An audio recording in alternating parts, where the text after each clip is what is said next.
Sir. Good afternoon and welcome to our special section on Introduction to Open Education Resources in the Higher Education setting. I am Leroy Hill and I am very, very happy and pleased to have a cross-section of persons. This workshop is organized by the Center for Excellence in Teaching in collaboration with my colleagues from Commonwealth of Learning, and the Commonwealth of Learning is an intergovernmental organization that promotes open and distance learning in the Commonwealth countries. And so we are honored to have the three distinguished speakers from CALL with us today. And I will ask them to just wave. We have Dr. Mairette Newman, who is the Education Specialist, Commonwealth of Learning, and Dr. Mairette Newman is an education specialist within the Virtual University for Small States in the Commonwealth. Very long VUSSC word, and she started in February of 2018. And prior to joining CALL, she was coordinator of the Graduate Studies Unit in the School of Education, University of West Indies, Jamaica. You know, she worked extensively in the area of tertiary education in the Caribbean, especially in designing, facilitating, and evaluating a range of learning experiences. And so Dr. Newman holds a PhD in educational leadership from Griffith University, Australia, Masters in teacher education, from UWI, and a BA from English and German from University College Dublin, Ireland. And we have also Professor Jane Francis Agbu, education advisor at Commonwealth of Learning. Professor Agbu has over a decade of experience in higher education and open and distance learning in the African context, and she has extensively given her time and effort and energy in really passionately pushing the open education throughout the region as well. So she previously served as Center Director of the Abuja Study Center in National Open University, Nigeria, and she holds a PhD and Master's in Psychology from University of Lagos and Bachelor's of Psychology from the University of Nigeria. Joining us also is Dr. Jako Olivier, who is advisor for the higher education at CALL. He has over 10 years of teaching and research leadership in higher education within the South African context. And before joining CALL, he served as a professor at the Faculty of Education in Northwest University, South Africa. He's also led the UNESCO chair on multimodal learning and OER at this institution. He was a PhD education MA and BA honors and postgraduate certificate in education from Northwest University, South Africa. I also want to say, so welcome colleagues. I also want to say a special welcome to Rosario Passos, who we will put a plug in for her later on. We're going to tell you why we're giving her that special notice. And so she's going to be in Trinidad very soon, right, Rosario? And so we're really honored, and we want you to wait to hear that announcement at the end of the session. You know, I want to say that my colleagues from CALL will be sharing, you know, an introduction to the theme. This is just to whet our appetite and to really deepen our awareness and commitment in understanding OER, particularly within the higher education setting. You know, the theme OER is very relevant and timely, even for our department as we deepen our commitment to providing high quality and affordable education to our students, especially in the face of the post-COVID pandemic, COVID-19 pandemic that has disrupted national modes of teaching and learning. And so, in fact, some may argue that we cannot and should not divorce issues of equity, issues of access from teaching excellence. And so at the Center of for Teaching Excellence, we certainly want to take a broader perspective in introducing the idea of open education resources. Teaching excellence, therefore, in its matrix of effectiveness, should consider how well we as educators foster inclusive practices. And I hope this session will inspire you to really explore the potential of open education resources, even within our own teaching. And so we join in welcoming our call colleagues. And I thank you for your attention. I know Dr. Newman would want you to be interactive. I'm now, Dr. Newman, I'm going to turn over to you, and welcome again from settled Trinidad. Thank you very much, Leroy, for that lovely introduction. Good to be here. I'd love to be able to say good to be back in the Caribbean, but can't quite say that. But yeah, it's great to be joining you from Vancouver with my colleagues, Professor Jane and Dr. Jako, who very graciously, said yes to me when I asked if they would assist. And we're kind of going to get right into it. You've probably heard the term OER bandied about the place. Maybe you know all about it. Maybe you're not sure what it means. You're not sure whether it's relevant to faculty working in a higher education context, whether it has any value to offer you or your students or your institution. And you'd like to know more to help you to decide if it's something for you. So Dr. Hill and I conceptualized this session essentially as a taster. So the word introductory is to be taken very literally, because there's no way within 60 minutes that we can cover all the ground, all the ins and all the outs. So when you look, and I'm going to share my screen at this point. Here we go. You should see it in just a moment. Sorry. Are you seeing it correctly, Leroy? No. No, okay. I've seen your notes. You could switch. Okay, Yeah, this. And it should be good now. We're good now? Yeah. Right. So what we've kind of put together for today is really, we're going to go through this in 3 movements, if you like. The first part, which will probably be half of the session or close to half of the session, is really setting the scene. Where we're going to look at this idea of OER as empowerment. So I'm going to introduce you to a couple of concepts related to OER. And then we're going to move to Jako and Jane, who are going to talk about their experience at their former workplaces. Jako formerly worked at Northwest University in South Africa, and Jane was at NOUN, which is the National Open University of Nigeria. And they were both champions, OER champions, in their former university. So they're going to talk to you about their experience.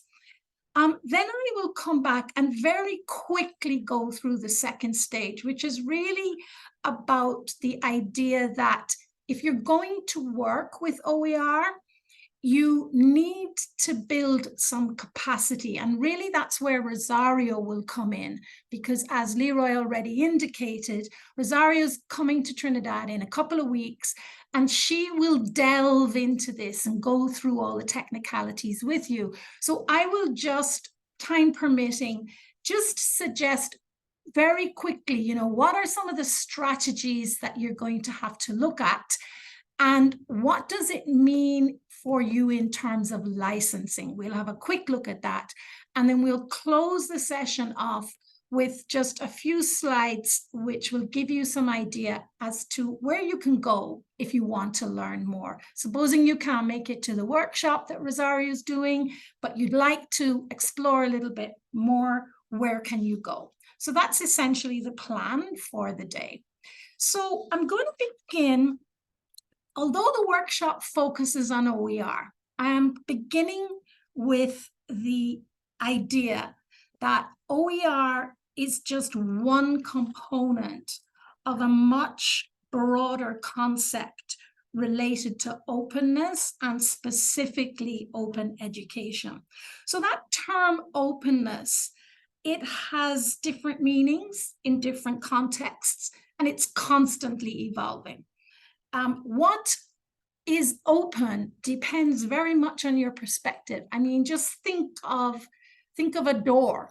You know, there are some persons that say, you know, I have an open door, but when that door, sometimes it's just a crack, you know, sometimes it's wide open. Same thing if you think about your hand, an open hand, but we can bring our fingers in. Some hands are more open than others. So a lot of it has to do with perspective. If you I just put these definitions here as a way of sort of getting us to think about, I mean, this links back to what Leroy said earlier, this idea that you can't talk about open education without thinking about equity, without thinking about access, without thinking about, you know, freedom, without thinking about liberty. There are a lot of terms associated with it. I'm going to just look at this one here in the left-hand corner. This is from the European Commission, a way of carrying out education, often using digital technologies. And its aim is to widen access and participation to everyone by removing barriers and making learning accessible, abundant, and customizable. And there's some really important words there. I want to make the point that open education, is multidimensional. It's multi-layered. It's a multi-layered concept embedded in a very diverse range of values. And as you look at these definitions, on the slide, and I know definitely when you listen to Jako and Jane talking in a little while, you will begin to see what those values actually are. They're things like sharing and access and flexibility and affordability, and mentioned it already, removing barriers and empowerment and agency and innovation and sustainability and knowledge exchange, collaboration, co-creation. You're going to see all of these words, all suggesting inclusivity, equity, and access. I put this slide together because I wanted to communicate the idea that openness in education can also be viewed as a framework. So it's for some people, it's a goal, it's a set of values, it's a philosophy, but in this particular case, the European Commission have presented it as a framework because they are promoting a holistic approach to open education. So the framework comprises 10 dimensions. 6 of them are what you see in the middle there, the core dimensions, and they represent, if you like, the what of open education. And then you have 4 transversal dimensions, which really indicate the how do you achieve it?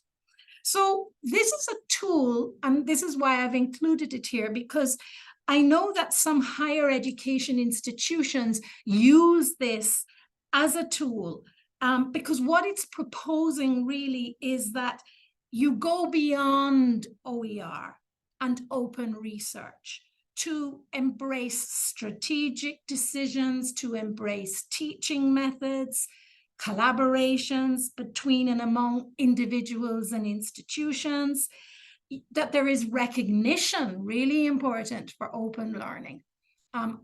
Has the institution got the processes and the procedures and the structures in place that recognize open learning and different ways of making content available? So I thought for that reason that this was perhaps a slide that would interest you. And just to kind of bring this little section to a close here, I've put this book here, which is, you know, one of the editors is one of my favorite open education scholars, Catherine Cronin. and I mean, I'm sure, Jako, you would know Laura quite well because she's from South Africa. This book is very, if you're interested in openness, this is a really good book, and it's open. The book is open, so you can access it easily. It's very interesting because what they have here are 43 scholars who actually share their understanding of open education. But really, in summary, I think it's important to say that open education seeks to increase access for teachers, for students, anybody with internet access. And I should say anybody with internet access and the knowledge and skills, the digital knowledge and skills. Open education seeks to promote equity. It does this by trying to reduce the costs, especially for students. It does this by trying to ensure that resources are available. And it does it by addressing, as we said earlier, equity, inclusion, diversity. And the third point, in summary, is that it encourages open pedagogy, which is really an approach to teaching and learning that emphasizes things like collaboration and student agency, and of course, the use of OER. So moving along, full disclosure here, if we're talking about openness, I think I need to be open. So the first thing to say is that I have a personal position, and you're going to hear that in what I say. And that personal position is that for ethical and moral and economic reasons, I believe that knowledge should be shared freely and that education should be available freely. That's my position. I also need to point out that OER is central to COL's agenda, and you're hearing this afternoon from 3 people who work at COL. Our mission at the Commonwealth of Learning is to help our member states and their institutions to use technologies for expanding access to quality education and training. So COL recognizes and actually promotes OER as central to its agenda of learning for development. COL has actually adopted the widest definition of open educational resources as materials that are offered freely and openly to use and adapt for teaching, for learning, for development, and for research. And as I said earlier, you're going to hear this when Jane and Jako speak as well. The last part of my disclosure is that I have a responsibility here at COL for the VUSC, the Virtual University for Small States of the Commonwealth. And that has meant that I must encourage the sharing and transfer of course content, learning materials, and resources. So I wanted to sort of make that clear to start with. Okay, we're going to very quickly go to start looking at open educational resources. And we're going to begin by, and I'm going to ask you to just type your answer in the chat. What is your level of familiarity with open educational resources? If you're not familiar at all, just drop 1 in the chat. If you've heard of it, but you don't really know very much about the concept, what OER are, number 2, you might be somewhat familiar, but not sure how they can be used. You'll go for 3. You're familiar with OER and some of the ways in which it's used.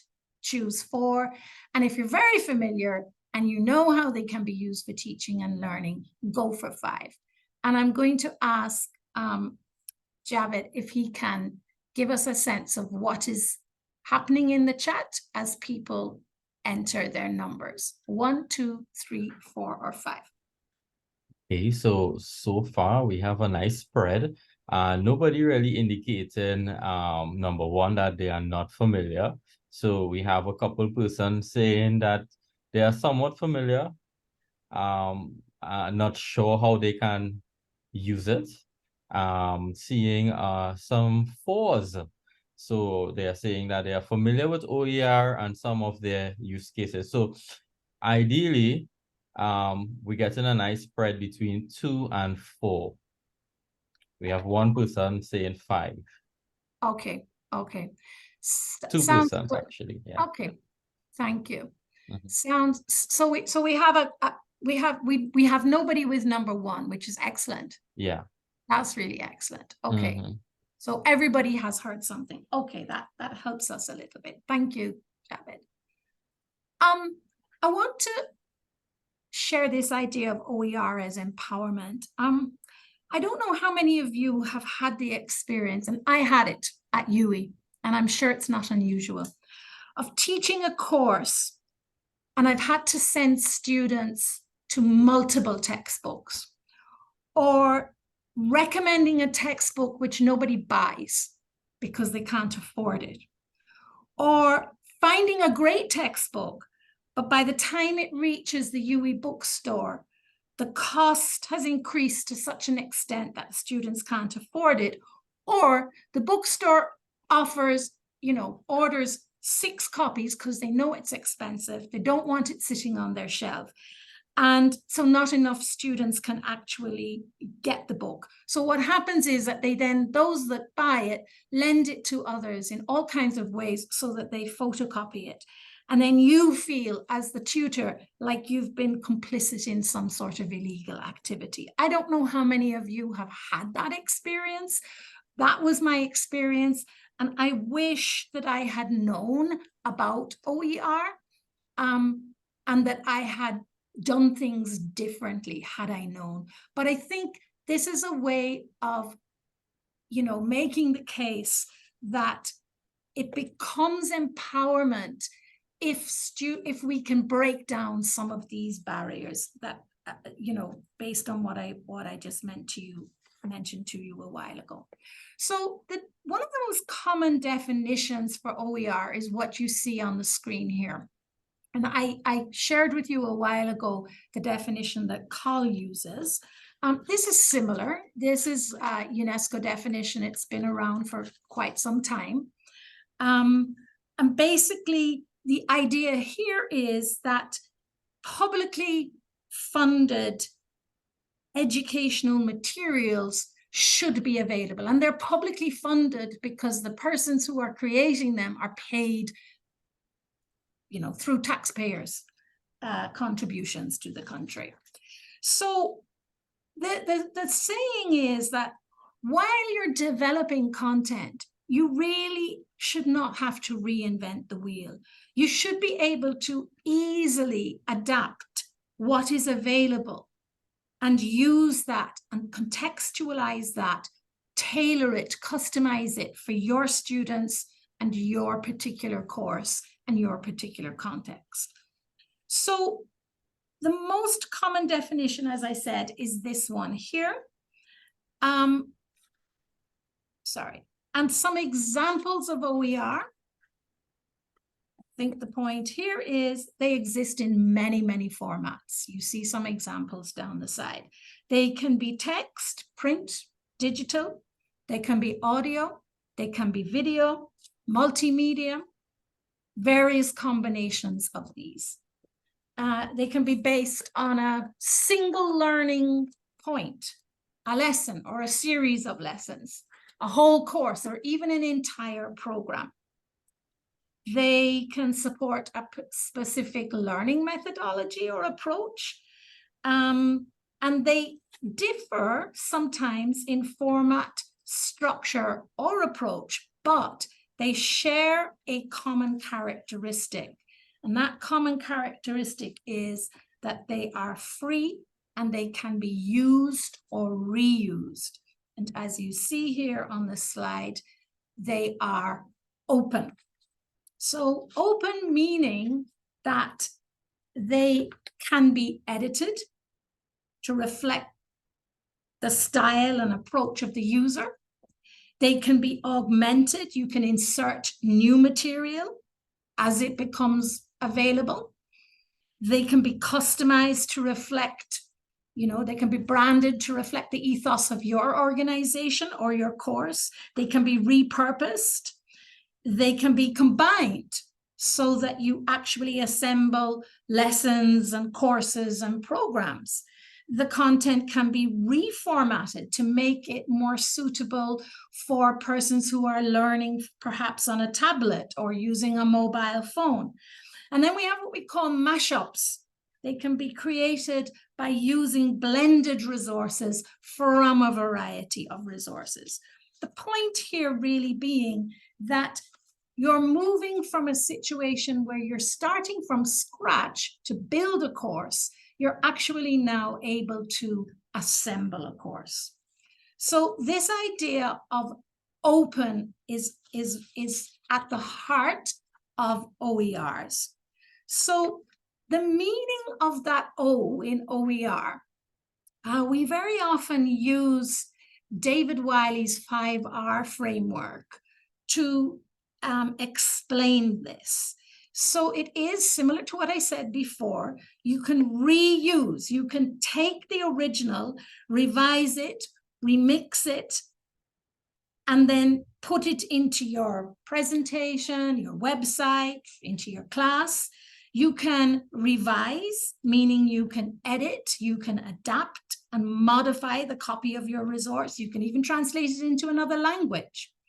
You can remix, as I said earlier, by combining your original or your revised copy with other existing material to create something new. You can redistribute. So you share copies of your original, your revised or your remixed copy of the resource with other persons. You can retain, so you're actually making it your own. You are controlling the copies. And the +1 that I've added here is the recontextualize. Now, this particular concept has come from my colleague, Jako, who will come back to this. He'll come back to all of these later, but particularly the recontextualize. And this is a very interesting addition to the five R's. Here he is referring to the right to adapt or modify the content so that it becomes relevant to a specific learning context while considering or addressing existing biases and the hegemony of knowledge from the global north and from the west. And this is a very interesting addition.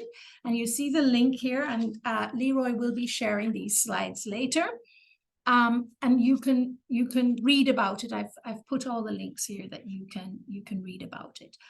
I think it is a good time to actually bring Jako in. So Jako, over to you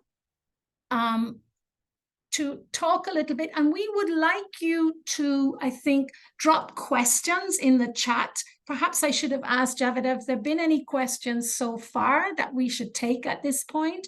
Or am I okay to bring Jako in?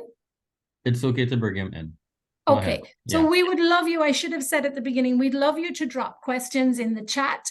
So if you have questions for Jako, I know he would be happy to entertain them. So Jako, over to you. Thank you very much, Mairette. Thank you, dear colleagues. It's a privilege to talk about open educational resources and the work we did at Northwest University.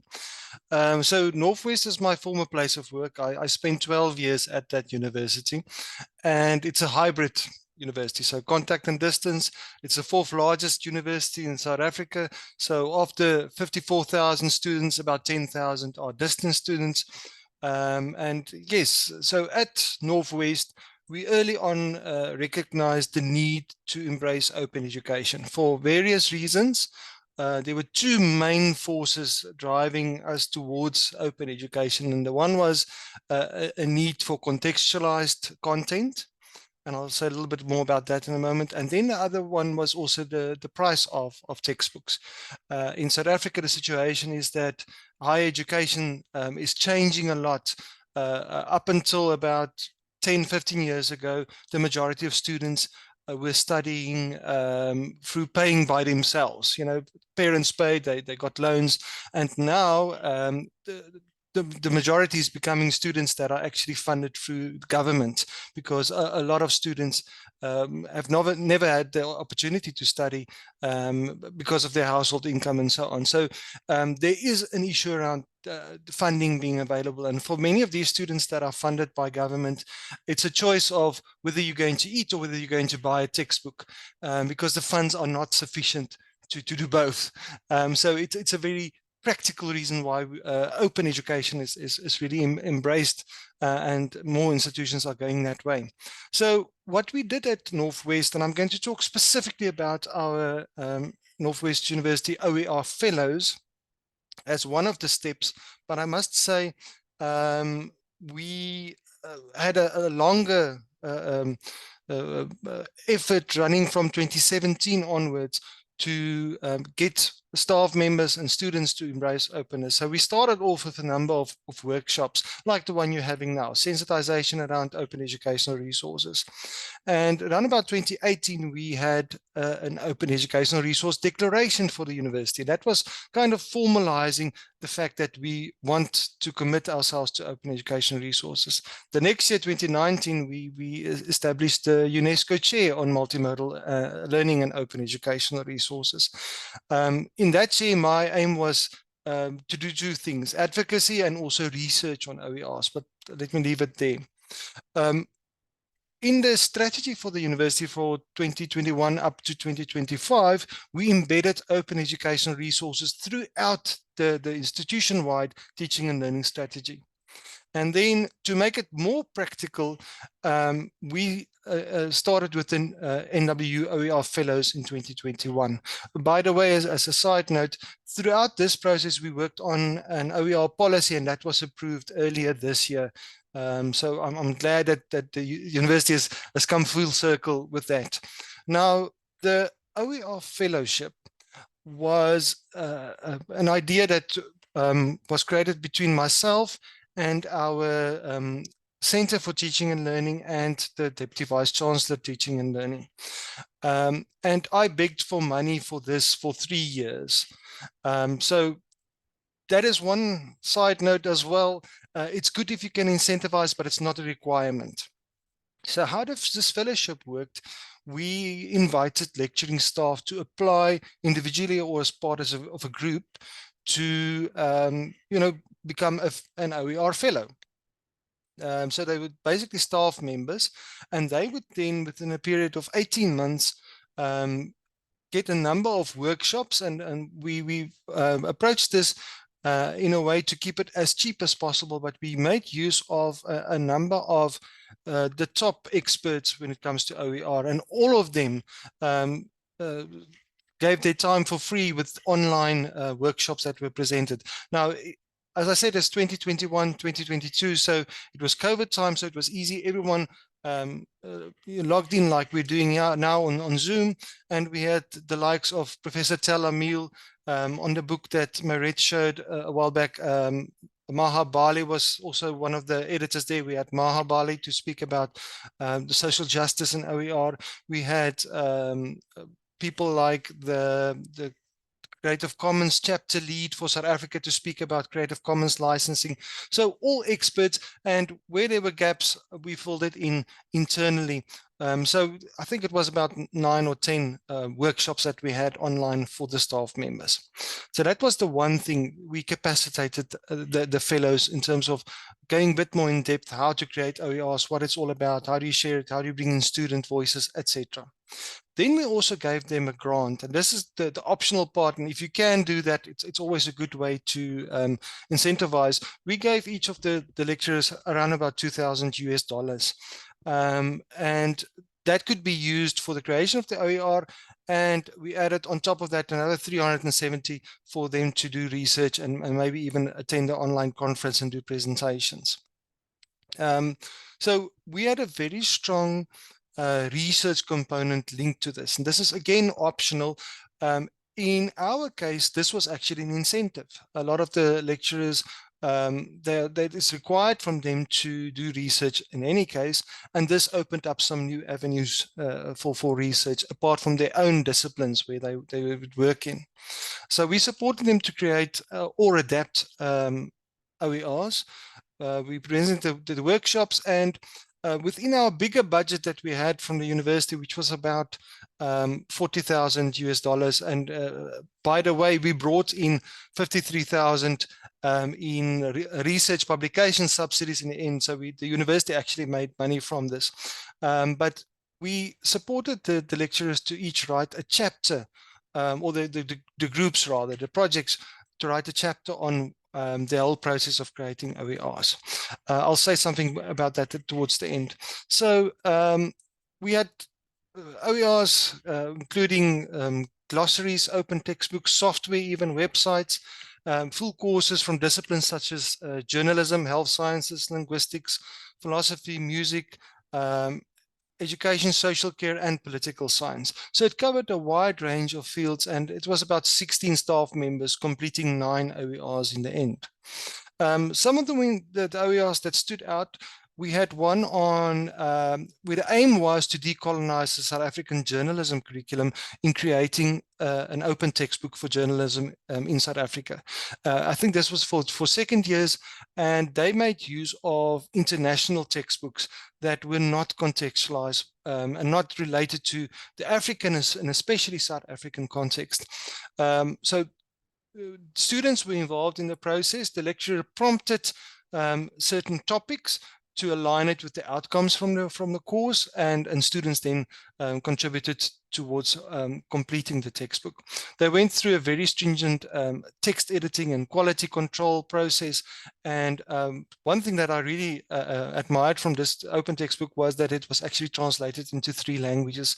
You know, South Africa is a multilingual country. We've got 11 official languages, but this university actually has 3 official languages that we use for teaching and learning. So this textbook was made available in all 3.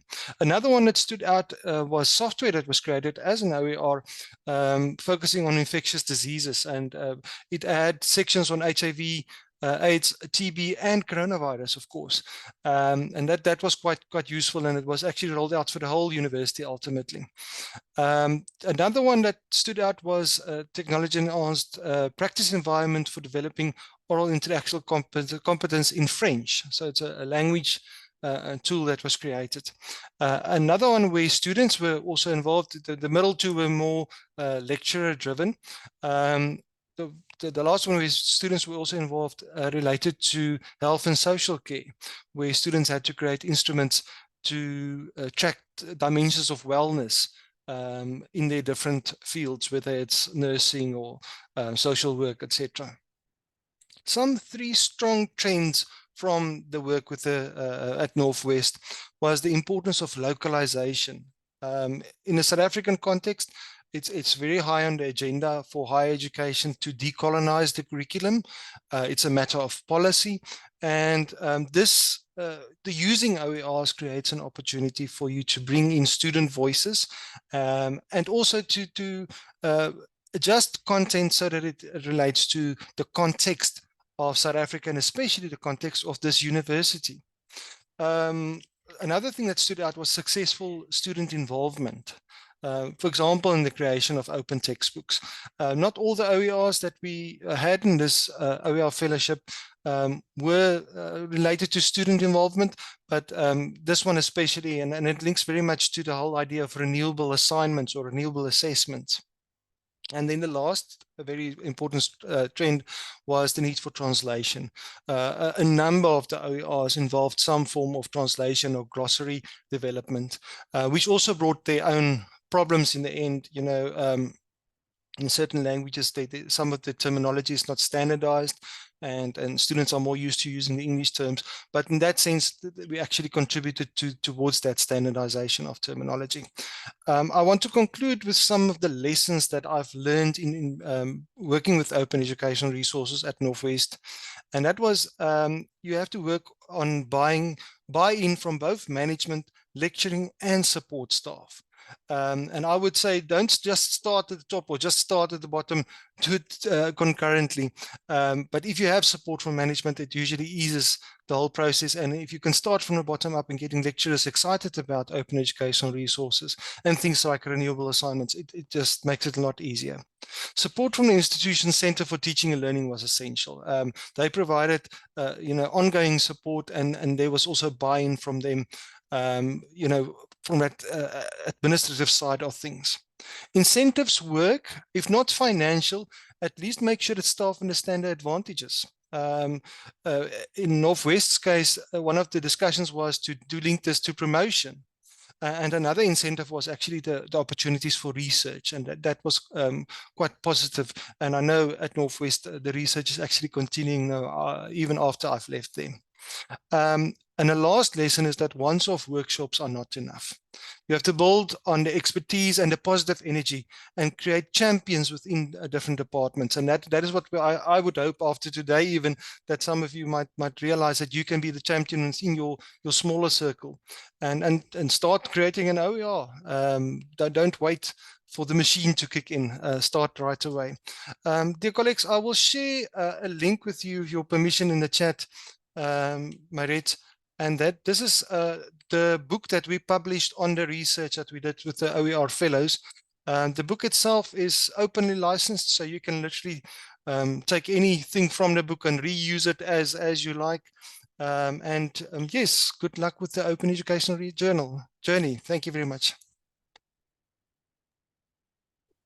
Thank you, Jako. Javid, any questions in the chat before we bring Jane in? Anybody would like to ask? Yes, we just had one question. How can one access open resources?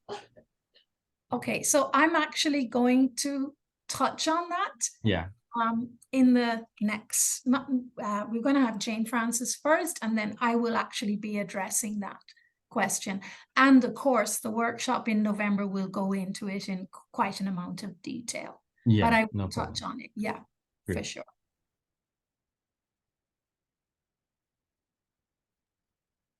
That's it, Javid? Yes, that's it. That's it for now. All Yeah. right. Thanks. So now it's time to hear from my colleague, Professor Jane, who, as I indicated earlier, comes to us from the National Open University of Nigeria. We call it, affectionately, we call it NOUN. Whenever we say noun, we all know what noun is. And it's interesting that Professor Jane is going to be talking to us from the perspective of somebody who was working in an open university. And you would have heard from Jako that he was actually working in a hybrid university. So that is also something that you might want to ask about or talk about. But Jane, over to you. Yeah, thank you so much, Mairette, for this opportunity, and nice to meet everyone. Yes, my journey towards open educational resources, I could say that it was actually by accident, really, because I joined the National Open University of Nigeria in 2006. And before then, I was actually looking for, a placement somewhere for a work placement, and I was not successful. But the National Open University of Nigeria opened its door for me because colleagues, my friends, and professionals, lecturers didn't want to work in an open university system. Then it was really quite challenging for all of us because of the poor public perception.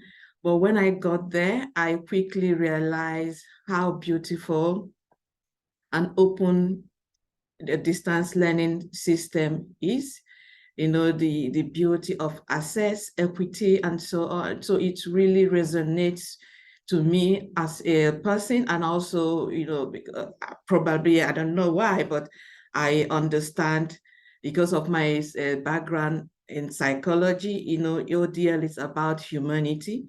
So I decided to stay and really enjoyed working in the Open University system. And in 2013, precisely, I was open-minded. I wanted to learn a lot about Open University and the ODL system. My supervisor is a professor. Then I was a lecturer one. He got this invitation for an OER workshop, and he was not interested, you know. And I took interest, and I actually begged him that I wanted to learn more about what this is all about.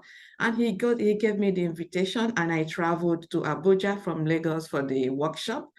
And when I got there, that workshop was actually facilitated by UNESCO, Commonwealth of Learning, and ECOWAS, that's Economic Community of West African States. And it was really an insightful one for me. And there was a particular presentation that really got to me, and specifically by Alex Gakuru from Kenya. He started by making this statement that, you know, as Africans, it is actually in us to share. We are very communal. We share almost everything. So why is it difficult for us to share knowledge? That we should be open-minded to be able to, you know, understand how to, you know, share this knowledge for humanity and for common good. So I was really touched, you know, with that statement. So when I got back to my institution, I wrote a proposal, because I saw that coming from an open university system, we already have some course materials online, but they were not openly licensed. And like Mairette noted earlier, you know, the definition encourages publicly funded materials. So I wrote a proposal to my vice chancellors that the National Open University of Nigeria is a federal university, is a public university, and all our materials have been paid for, so sponsored by the government. So why is it that we should actually think towards, you know, aligning to that philosophy of OER by learning how to open those materials? So the proposal, my vice chancellor then was really open-minded. He listened to my the comment, and in 2014, my institution established an OER unit specifically for us to learn more about OER and so on. And I reached out to facilitators. I reached out to Commonwealth of Learning, UNESCO, and so on. And they provided support. And first, we had to sensitize the stakeholders. And we started with the policymakers. We needed to get their buy-in. So I made presentation in one of the Senate meetings on the beauty of OER and why we should align with that. Most importantly, the fact that we have course materials already in existence. So we should embrace open educational resources by thinking of how to openly license those materials. So we had a lot of sensitization on that. After the policymakers, I was given opportunity to speak to my colleagues. And then I really didn't understand open educational resources. All I had within me was the philosophy and the beauty of open educational resources. So I had to sensitize my colleagues. There were a lot of hesitance about that because really people didn't understand open and distance learning, and we're talking about open educational resources. So there was so much hesitancy about that. And you know, Africans, we are visual people. So if you look at the picture below, you know, what I did was to get a permission to design a T-shirt, and I used the color of OER. So every Wednesday, we got the permission to, you know, to showcase OER by, we dressed that way every Wednesday. And most of the time when colleagues see us, they stop us and they ask questions, what is this all about? So it gave us opportunity to sensitize on the spot what OER is all about and so on. We also designed some stickers where every staff, where we encourage every staff to have that in their laptops and so on. So it gave us that opportunity to reach a lot of people, and quite a lot of people started putting on the t-shirts on Wednesdays, and the movement grew gradually.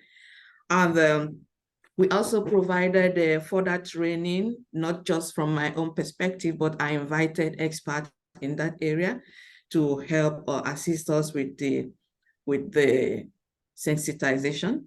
Then thereafter, we needed to develop a repository for our OER materials, because one of the training was on course enhancement with open educational resources.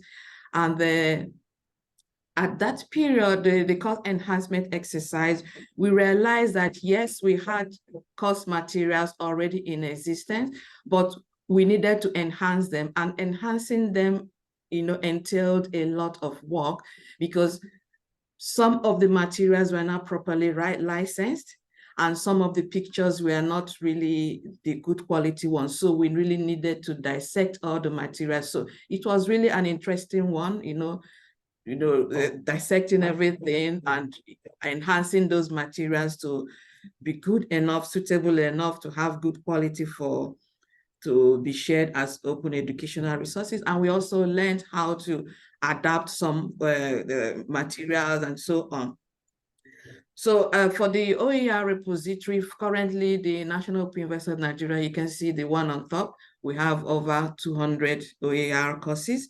And those courses are shared in 3 formats of open document text, PDF, and EPUB, so that our students will be they're able to download those materials and listen to them and read on the go.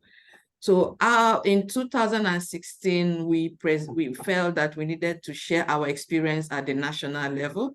So we presented our journey so far, because then it was a 2-year journey, to colleagues at the national level, and just for them to have an insight of what we did and to have more buy-in. And this exercise kind of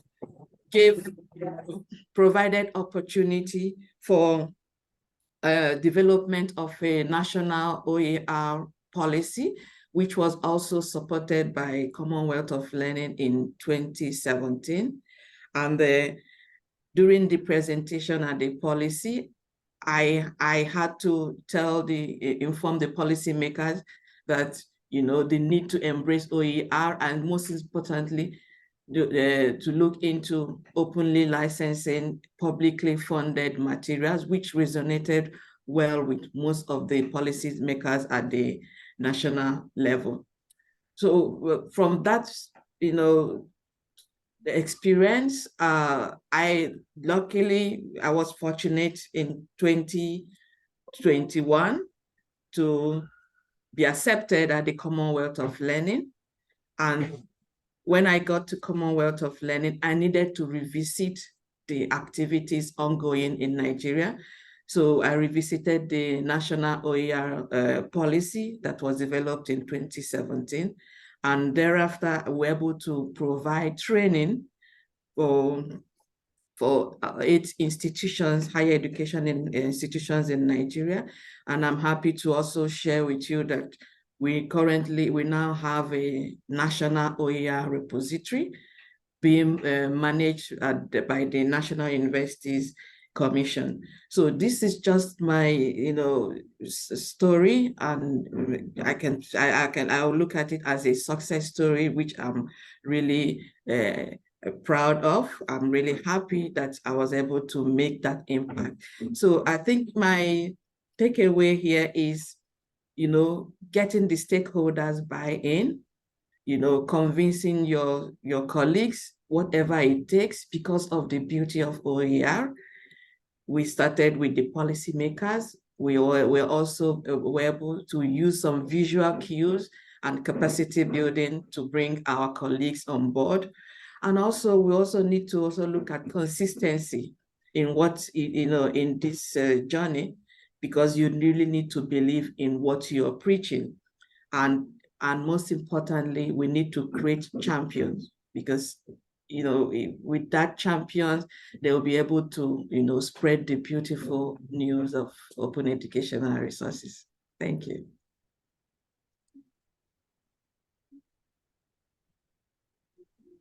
Thank you very much, Jane, for that overview.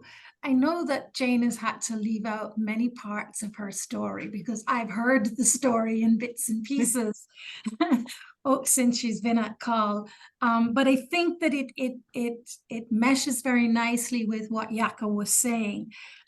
This sort of importance of buy-in, the importance of making sure that there are support systems in place. In your case, policy was important, and Jako also mentioned having policy, although that policy is just coming to fruit now. The importance of incentives, the importance of making sure that there are capacity building activities and training opportunities. And of course, the importance of identifying a champion. So I think the two stories remind us of that very, very nicely. So I just had a quick look in the chat, Javed, and don't know if I've missed anything, but I'm not. Yeah, well, we had a couple questions. We have a person saying here, how do we begin to change this is mine? You know, I've spent so much time creating this document, these tutorials, this guide, and this is mine. Why should I share it? How do we change this culture and begin to embrace a more open context?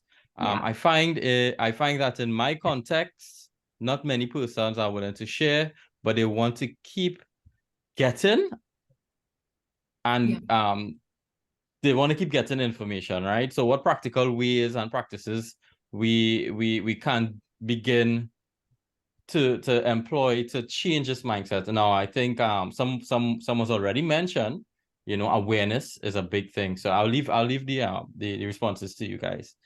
Yeah, I mean, I don't want to get too sidetracked by it, but I mean, this is why it is important to understand that this is a position. This is a philosophy. This is something that you commit to. Sure, you can keep your materials to yourself, but when you do that, you are actually hurting yourself because you might be making amazing materials. But if other people can't benefit from those amazing materials, I think that's where for most of us, that's where the reward comes in. It's the recognition that you get. And when you license your materials openly, more people are likely to see what it is you are doing. I mean, the flip side to that, Javed, is that for some of us, opening our materials is actually quite confronting because, you know, it's all well and good to share your materials with your students, but sharing materials with your peers can sometimes be, you know, it can be intimidating for some people. So that's why it's really important to, and I know that Leroy is thinking about this, it's really important to have the conversations to build up not just the expertise and the knowledge and the skill set, but the belief and the commitment, and that this is something that we're all in it together. Yeah. And we heard, I think, from both Jako and Jane, that this idea of having a champion or a series, you know, some champions obviously helps. If you're a lone ranger, it's going to be really hard. That is true. But for me, it comes back to what you believe and what you stand for as an educator and as a citizen, and particularly as somebody who lives, work, and is active in the developing world. I mean, this can be so good for the developing world. I don't want to start politicizing this, but I mean, you know, when you look at the stats, the textbooks, just to look at textbooks, the textbook industry is controlled by and large by 5 big companies. And those companies are not located in the developing world, sorry. And we have excellent materials. Certainly in the Caribbean, we have excellent materials, but they don't get the exposure that they deserve. We have lots of indigenous materials and resources that could be used. And OER is a way of getting that stuff out there. But I digress slightly, sorry. Any other questions, or should we move on? Yes, we have a couple questions. I'm not sure how time is going for you, so is it okay to bring some of these questions now, or you want to leave it later on, closer to the end? Well, maybe I'll just go into, so I have about 10 minutes left. Right. The next slide is really going to, and thank you, Jane, again. The next slide is going to take us to, if my screen would work, there we go. The next slide is going to take us into this idea that, and it kind of segues quite nicely, this idea that OER can be transformative. And you see that there are 4 big reasons posited there. And I'd like to give you some examples to kind of illustrate this. The first has to do with affordability and accessibility. So we heard from both Jako and Jane, and many of you would already know that OER can significantly reduce the financial burden that many of our students are facing. Because they provide free or low-cost educational materials. And this in turn allows more students to access quality learning resources without having to go hungry, at the same time. A good example of this, and I'm going to use a program in this particular case. So this is a Master's in Educational Leadership that my own initiative here at COL developed. And we brought together 5 countries. I think it was Mauritius, Botswana, Belize in the Caribbean, the Solomon Islands. How many is that? That's 4. I'm missing one country, can't remember what it is now. But we brought the countries together and everybody sat down, developed the materials. And what that has done is it has meant that the students in each country are taking this master's program and they don't have to buy a textbook. Another example I think that is nice to share is the one from Antigua and Barbuda. And I've put the actual report here. So this was a course on entrepreneurship in Antigua and Barbuda, and the ministry bought into this. And having, I think it was for 2 years or 3 years, they did some research, and the results of sharing 2 of the results here that I think are relevant. The students saved between 75 and 88 Eastern Caribbean dollars per course per semester by using open textbooks. And the results also showed, and this is interesting, that there was a slight improvement in their performance. Now, I mean, there are lots of studies that actually will contradict this too, especially the second one. But I think it's worth remembering that students can't learn from books that they can't afford. And this particular statistic always stays with me, that university students have reported not purchasing a textbook because of its high price. And this is in the US. This is a US statistic. I'm not sure if we have any Caribbean data on it, but I know from my own experience, I mentioned it earlier to you, that this is a problem for our students. The second potential that I'd like us to think about is the obvious advantage that comes with the ability to customize and to adapt. So OER, if it's licensed as OER, then educators can customize and adapt the materials to suit their specific teaching contexts and their specific student needs. And this flexibility means that the instructors or the faculty can tailor the content to align with their curriculum, to align with their intended learning outcomes, to align with their teaching methods. And again, I would use the Masters in Educational Leadership as a good example of that, because what each country did was they created their own case studies to update the content and modify the content so that it actually reflected their particular circumstances. Because as you can imagine, educational leadership in Belize, and most of the people taking this program, it's a master's program, were themselves teachers who wanted to become vice principals and principals of schools. So that the case studies, between Belize and the Solomon Islands and Botswana, they needed to look and feel different.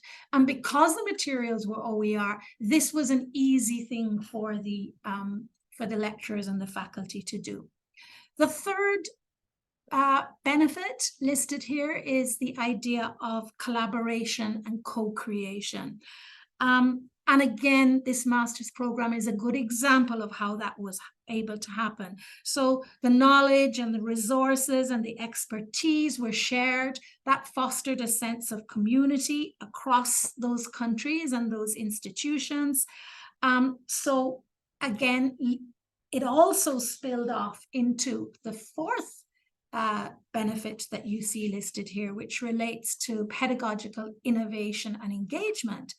So OER can actually inspire innovation because it encourages the faculty, the lecturers, to explore new teaching methods and new technologies.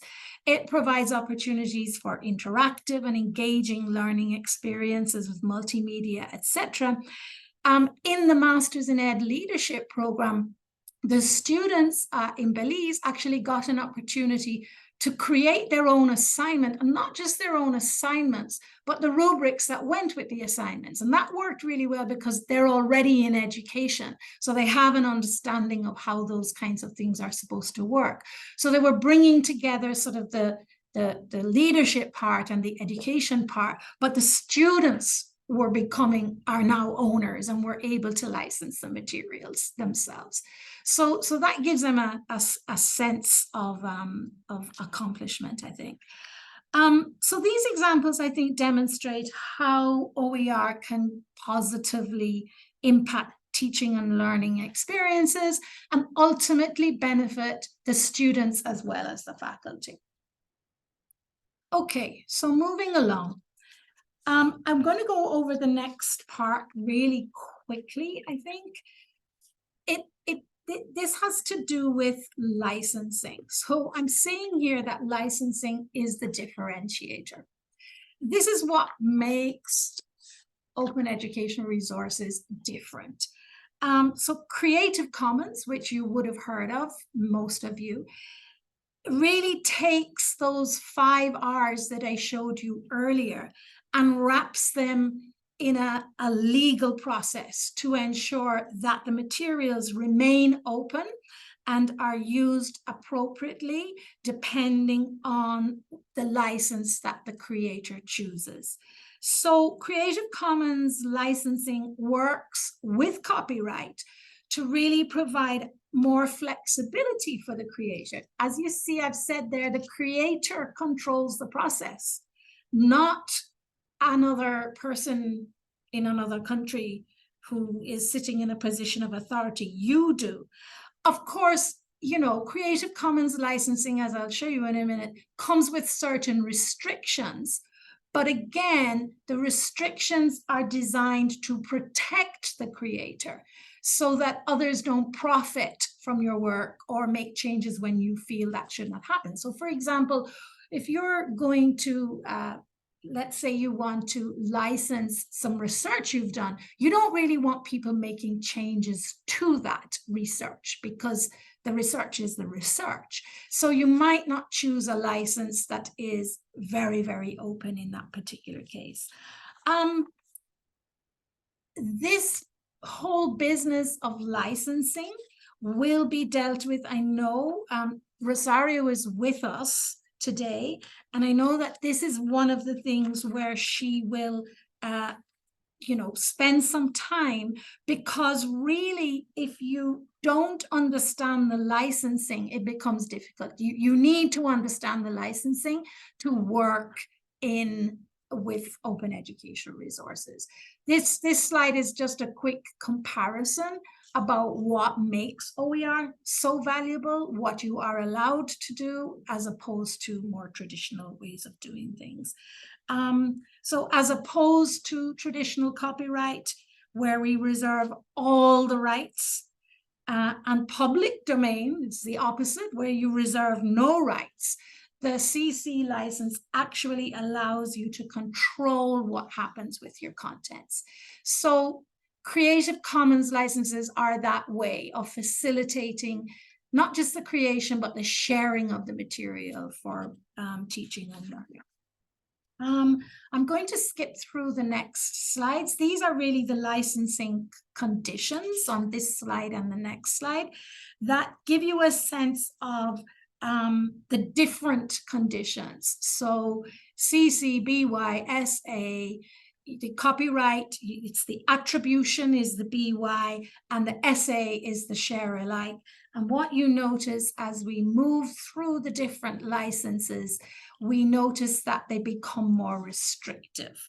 But I think it's fair to say that this is quite technical, but once you understand it, it's a walk in the park. And I'm going to therefore kind of close off now, because I'm watching the time and I know there might be some questions. I'm going to close off, and this is one of the questions that was raised in the chat earlier. Where do you go to find material? I wish I could tell you that there was a one-stop shop, but there isn't. And the truth is that many of these repositories have strengths and they have shortcomings. They're all different.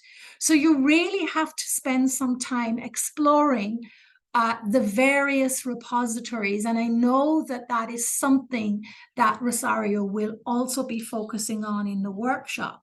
So you become familiar with the repositories. I've listed here a snapshot. Look, this could extend into many slides, but this is just a really quick snapshot of the facilities and services that are available, that are linked to OER, but it's by no means comprehensive. There are many platforms you can go to look for relevant OER to develop your courses. And you have a mix of different kinds of repositories, so you have some that we just call OER repositories, like you would probably be familiar with Merlot. And then we have what we call the open courseware repositories, which tend to be associated with universities. Sorry. And then we have the content creation initiatives, which then have subject-specific initiatives. So you notice there health from OER Africa, because that, as the name suggests, focuses very much on health. I think the point here is that this is just a small sample, but it illustrates that OER is not secondary. And I saw in the chat earlier that I think it was you, Rosario, that put the link into BC Open Ed. And I guess I should add here that Rosario has, in the past, you had a sabbatical, I think, where you worked with BC Open Campus. And of course, BC, this is where I am now in British Columbia. So it's, I think, quite fitting to mention it. And the next slide is more of the same thing, but this focuses on textbooks in particular, just from different parts of the world. So you notice the first one is, again, BC Open Campus. The second one is the Open Textbook Library, which is based in the US, in Minnesota, I think. The third one here is Intech Open. They are based in London. And the last one that you see is Rice University, which is in Texas. I'm not sure if I've got the state right, forgive me. But these are just different examples of textbooks from different players, key players in open education. just to give you a sort of a sense of the variety. Same thing here. These are OER course modules. And you notice I have included from different parts. John Hopkins, again, the health is quite, you know, and you notice over the years, I think certain subject areas becoming more prominent as time passes. I couldn't finish without mentioning my own organization. And I want to mention VUSC, which is the initiative I'm responsible for. I mentioned to you earlier the Masters in Educational Leadership, but we have full programs. So we have the Bachelor's in Business and Entrepreneurship. So if you're in a university and you want to start offering a bachelor's program, you don't have to start from scratch. These materials are already there. You can take them, they're openly licensed, and you can modify them and work with them, extend them, update them, etc., to suit your purposes. I've just given a range here from a master's program through the bachelor's to certificates, diplomas. We have MOOCs.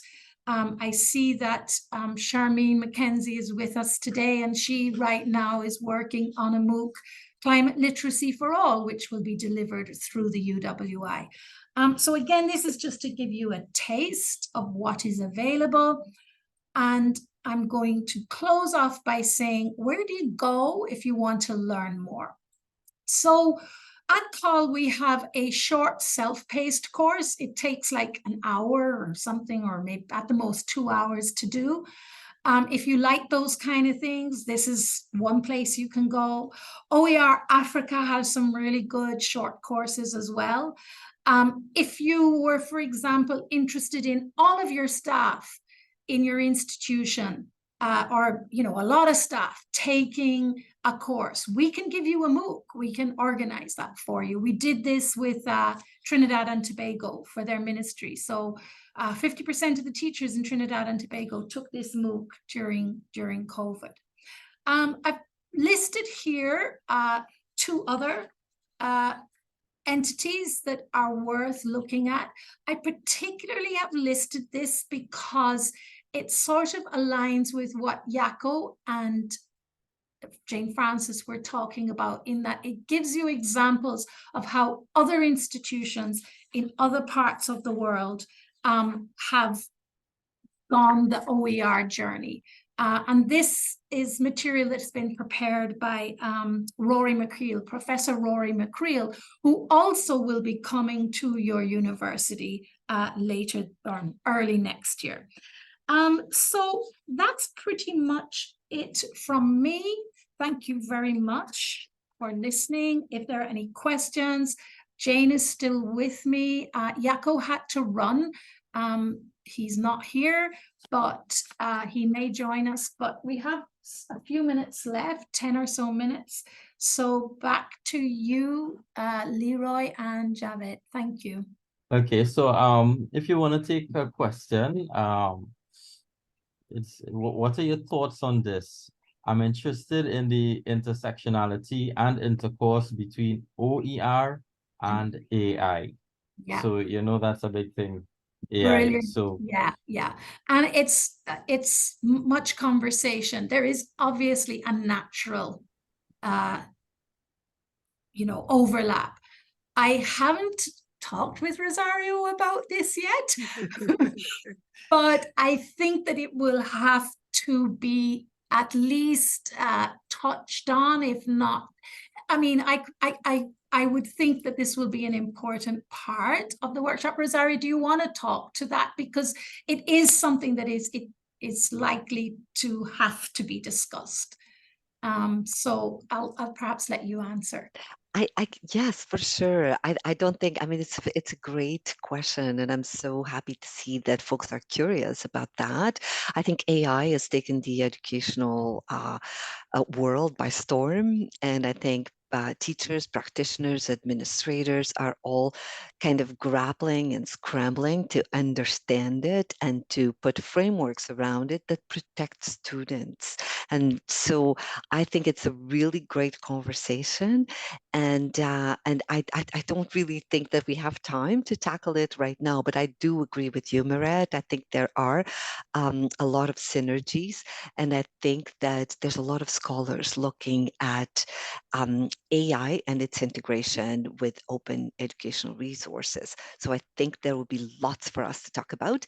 And now that I know that it's a topic of interest, I will definitely delve into it and be prepared. I shared an article with the group that has a lot of discussion about AI and open educational resources. It's like 10 or 11 pages, so a bit long to read, but it has links to discussion fora where you can be participants in this discussion. So I belong to a couple of those, particularly the one led by Alain Levine is really, really good discussion forum. So take a look and join in ahead of my visit, and then we can definitely discuss it further.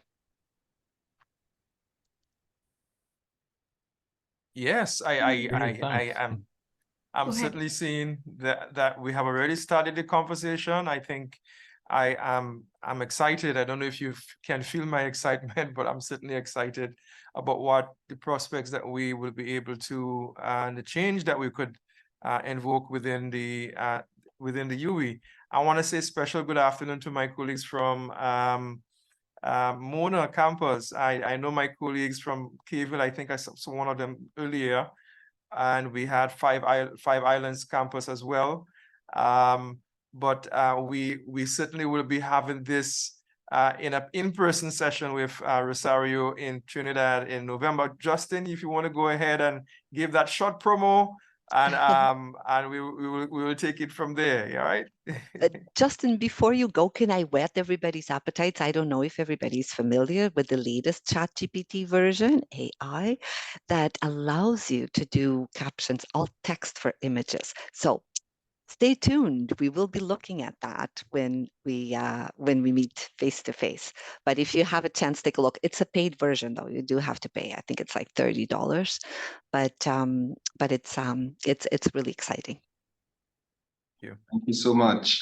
So we look forward to that, and we also look forward to our upcoming session, integrating OERs, open educational resources, in university teaching and learning. And that session will be facilitated by our guest, Mrs. Rosario Pesos, I think, or Pasos. Is that, yeah? And we definitely look forward to that. So we can definitely mark it on our calendars, on our schedules, from Monday the 20th to Thursday the 23rd of November 2023. So we definitely look forward to that. I think today was quite a teaser, if anything, and a sort of sample of what to expect. And you heard we may even go into the whole the relationship between AI and OERs and that sort of thing. So we look forward to seeing you there, and we know it's going to be quite insightful, quite productive, and yeah, we look forward to seeing you there. Thank you so much. Thank you, Justin, and I want to express my gratitude, my sincere gratitude and thanks to you, Mairette, for making all of this possible. It could not have been done without you and your efforts in really pushing. I know that you're passionate about open education, and your philosophy is infectious. And so I'm really happy that you were able to mentor us into getting a little bit more into the open education realm. And so thank you for your commitment, Rosario, as well. We thank you in advance for what is to come. And do extend our thanks, Mairette, to Jako and Jean on our behalf. It was really excellent to see from their context how open education was a game changer for persons in increasing access to education. I am also reminded that what we're doing here is really just a start. And we're hoping that the workshop, I know if you can put in the chat, if you're interested, let us know if you're interested in that November workshop. but we also will be having a policy, I don't know if I can talk about that, a policy development, because we really want the policy to really give that change. And so Professor Rory McLean has been the person, and he will also be presenting an open lecture. So we're opening it up to, and so we're looking forward to wider participation. And thank you so much for your time. I know time has expired on us, sorry. And so we just want to say thank you. I don't know if there's anything else, but I know the chat has been. I want to invite my colleague Mark Garcia. You can post. We always want that review from you. Let us know how you feel about the session today, and how we could have done things differently, and how we can serve you better.